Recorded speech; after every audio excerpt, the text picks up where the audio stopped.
And welcome back to the Film School for Marketers podcast. This is episode number 25, which is great. That's crazy. Because we have a very special, well, it's got a special meaning in the episode today, which is that we're going to be bringing you 25 on-camera tips. As always, I'm one of your hosts, Zach Basner, and I'm joined by my brilliant co-host, Mariah Anderson. Hi. If you're new to the podcast, we talk about video, sales, and marketing. We talk about one-to-one video. We talk about production, all that great stuff. And if this is your first episode, welcome to the family.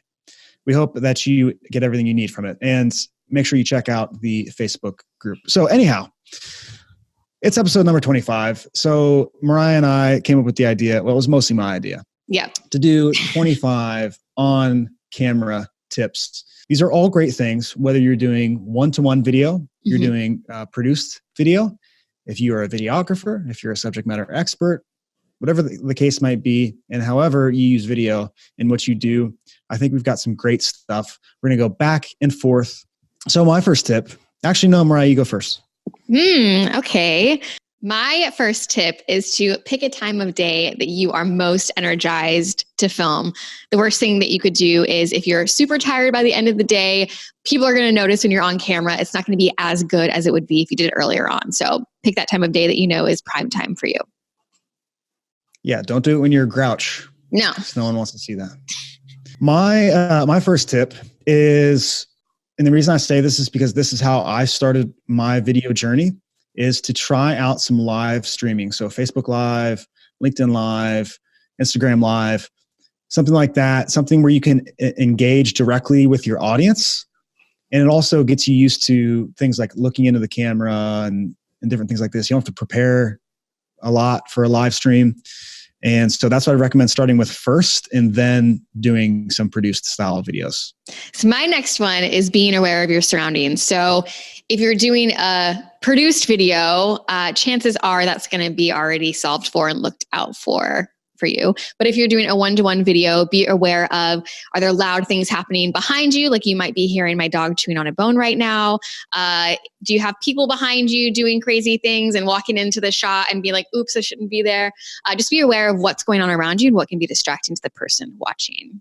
Wear something new. So whether it's a new shirt or a new belt or it's a new pair of shoes, even though you don't even see them. I learned this from a friend of ours. He used to work at Impact. She used to work in broadcast journalism, and that's something that she would do. She'd wear a new lipstick or something like that. It would make her more confident, and I find that it works pretty well. Even if you can't see it, wear something new. It'll make you feel better, and that's always good. I cannot agree more with that, actually. I feel like my best videos are when I have something new. So, you know. My next one is being aware of sounding long-winded. So making sure that you're getting to the point, you're being concise. Is a message you're delivering just going on and on and on and full of fluff? Because people will drop off and not listen, and no one likes that. Get straight to the point. Yeah, and to that point, even if you're making a produced video, keep in mind that if you have 2 pages of bullet points, that's going to be a 20-minute video. So actually run through and time yourself saying your points and everything. You're going to find that you have to be very concise, and you actually can't fit a lot into even a 3-4 minute video. So just keep that in mind. Be quick, get to the point, and you'll be good. Start with a smile. And this goes for any type of video you ever make. If you start with a smile, it's going to be easy to hold that smile throughout the video. You're going to just naturally want to smile more, especially if you're doing one-to-one video. You want that to be the thing that people see first, and you don't want people to think that you're in a bad mood. And so start with a smile with your eyes, and you'll be very successful that way. That's actually always the funniest. Like I've seen a couple where it's like, oh gosh, oh hi. When you're starting like something like a Go video or something. Yeah. And if you do that, you can edit it out, but smile. Yeah. There's a countdown too, like what you weren't ready. Anyhow. Yeah, go ahead. All right. My next one is lighting. You might be like, well, duh, Mariah, but no, for real. Like as you're looking at your videos, especially one-to-one, because again, if they're being produced, hopefully you've got that all set up and the person running it knows what is good lighting. But if you're recording on your computer, if you're doing it in an area of your office that doesn't have great lighting, there might be shadows that make you look maybe not so happy or make you look a little ominous. So if you can sit near a window, do that. If you can be in an area where maybe there's a little more light, do that. It just brings it an element of happiness and something a little brighter and less creepy than dark rooms. Did you just say ominous? Yeah. What does that mean? It means like very creepy, scary, right? Oh, okay. I'm learning. Wait, learning, y'all. You don't know the word ominous? Oh, man. I do now. All right. Okay, my next tip is, and this is kind of this might be just me, but I eat mints like they're candy. I chew on gum and I eat mints a lot. And I find like I can't do a video shoot without eating mints beforehand. I don't know what it is, but something about having fresh breath, it just like makes me a little bit more confident and like feeling a little bit easier. So, you know, whether that is cough drops or mints or whatever that might be for you, I think it helps me. So steal my tip. Well, I hope you're not popping cough drops if you're not sick, though. Cough drops are helpful for the throat. They're helpful for the throat. All right. I really don't like cough drops. Maybe that's just a personal thing. My next one is sound quality. So listen back and hear, you know, you don't want your audio to be muffled. Audio is something that I think people are not so forgiving about. So a way to avoid that is have headphones with a mic, use a mic. Sometimes if you're doing it just through your computer, if we're talking about one-to-one video, it can pull in like different sounds that are going on around you and make yours a little less crisp. So just keep that in mind. Speaking of crisp, that is a great extension you can install. Yes. It's crisp with a K, and it will block out background noise. It's so good. You could be sitting in the middle of Starbucks and it would literally filter out everything behind you. Yeah. So that's pretty cool. My next tip is to, especially if you're sitting in a stool or something like that, this is more of a produced video tip, but if you're sitting on a stool, don't put both your feet up on the stool because it makes your posture automatically kind of sink down. If you keep one foot on the floor, one foot on the stool, it's going to make your shoulders kind of, it's going to give you just proper posture. And with proper posture comes easier breathing. Considering you can breathe easier, you can articulate yourself better through your words and you can sound more powerful. So if you're sitting in a stool, don't put both feet on the ground. Along with that point, bonus tip, don't sit in a stool that you can swivel on. Just don't do that. If you have to, stand, but don't sit in a chair that you can swivel in. As you're saying this, I'm over here like hunched, swiveling away. So I'm going to take that tip. Making my tip even more relevant. Thank you. And actually, you've pointed out, Zach, before, I like to swivel a lot, which is not necessarily the greatest thing. My next one is look into the camera. So if you're doing a produced video, obviously you want to look into the camera as much as possible. If you're doing a one-to-one video, the reason why maybe you wouldn't be looking into a camera is maybe you are staring at your screen looking at a script, which you shouldn't be, or something that you're trying to read off of, or maybe you have a setup where you have another monitor set up and you're looking over there, but you want the person to feel like you're speaking to them, talking to them. So just be really aware of looking into the camera. And speaking of your viewer, learn about who your viewer is and tailor your message to be speaking to that one individual person. As we've spoken about in previous episodes, the best thing to do when you're trying to figure out what your message is going to be is to first figure out who you're actually talking to and tailor your message based on that. Mm-hmm. So the more you know about your viewer, the better you're going to be, whether you're making any type of video. Your message should really be for one type of person or one group of people. So learn about who they are. The next one is don't wear stripes. I did this on the first video that I recorded, actually. Zach, why should people not wear stripes? What does it do to the camera feed, the video? Yeah, the sensor has a hard time processing stripes and fine patterns. It creates this effect they call a moire pattern, where it just can't translate the small white spots, and so it looks very weird and it's very distracting. So avoid fine checkered prints or stripes or things like that. So this is something that I learned when I was going through a public speaking course. It's called Stage to Page. So rather than starting off your script outline by writing everything out, instead start by saying it. And you can download different transcribing apps that as you're talking, it'll transcribe what you're saying. But if you start this way, rather than writing it, then everything that's transcribed is going to be the way that you talk, and you can refine your message based on that. But if you write everything down first, then you're going to be talking the way that you write, which is typically, it's not very conversational. So stage to page, meaning that you recite it first out loud, and then it transcribes it, and then you can edit based on that. My next one is don't wear dangly jewelry. And this is not so much for one-to-one video. I would say this is probably more for produced video, because if you have a little mic, if you're wearing like a necklace or something, it can hit it constantly and have an annoying noise. So just avoid it at all costs. Yeah, necklaces, earrings, bracelets.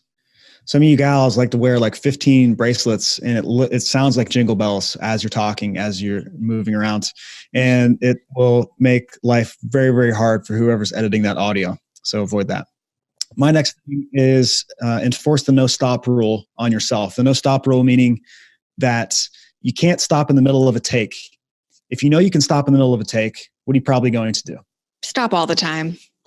Yeah, you're probably just going to keep stopping. The thing is most times you keep stopping on the same thing, you never get better. So it's a good way to become a more powerful communicator.